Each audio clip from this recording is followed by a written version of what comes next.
So once you've been admitted into Hong Kong as a visitor, first extensions to your stay as a visitor are readily granted by the Immigration Department. When you apply, you as a visitor visa holder must be able to satisfy the immigration authorities that you remain a bona fide visitor to Hong Kong.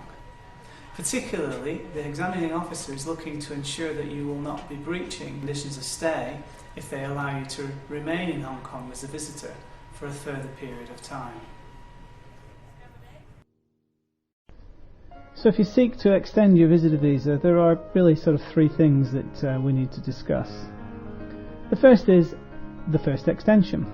Well, when you approach the Immigration Department down in Wan Chai, you're going to have to be able to satisfy them that you are still a bona fide visitor.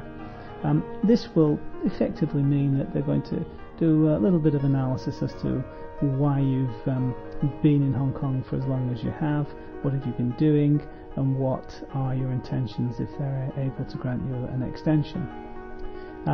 Whatever the reason is that you have for your request to remain for a longer period of time, you'll need to submit that down in writing, and as part of your written justification they'll expect that you will have a final date when your visit will terminate, and that you'll provide an undertaking to leave on or before that date. But the reality is the Immigration Department are very flexible, they're very receptive to these applications, and indeed they are readily granted. The problems then begin to pile up for you if you seek a further extension subsequent to your first extension. The key question will be why, and particularly because you've already given written justifications previously and you have given a written undertaking to leave the first time out.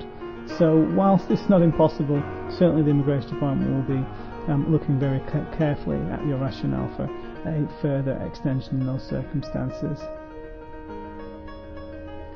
But of course, many people believe that the easiest way to secure an extension to your visitor visa is just do a visa run.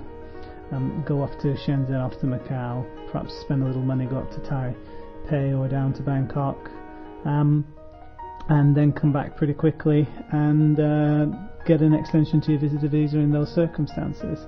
It isn't commonly understood, however, that the Immigration Department are very wise to this activity, and that they are looking for individuals who are spending more than 180 days in any 365-day given period, and people who are showing up on their records as having such lengths of visitor stay in Hong Kong, particularly if they are not going back to their home countries or taking flights out of the territory.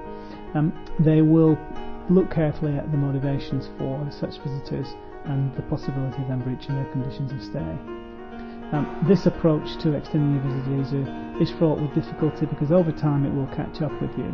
And one time coming back into Hong Kong, you may be endorsed with SCL in your passport, and the immigration officer will only give you 3 days maximum to remain, to pack up your things, finish what it was that you were doing in Hong Kong for a protected period of time that's kept you in the territory as a visitor, and they will then expect you to leave, and that SCL status will not be allowed to be extended.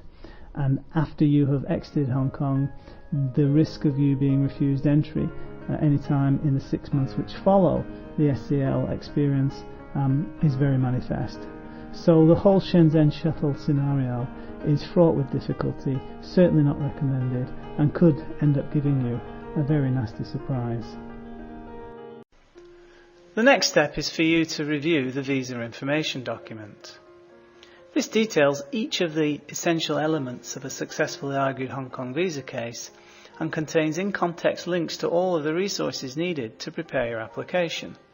These include application templates, the online application forms, screencasts on how to complete the forms, a checklist of all the documents you need to prepare as part of the submission bundle, a crib sheet on how to submit your application, and audio discussions of some of the finer points of official policy and procedure and specific case examples from the past which will serve to help you by way of illustration.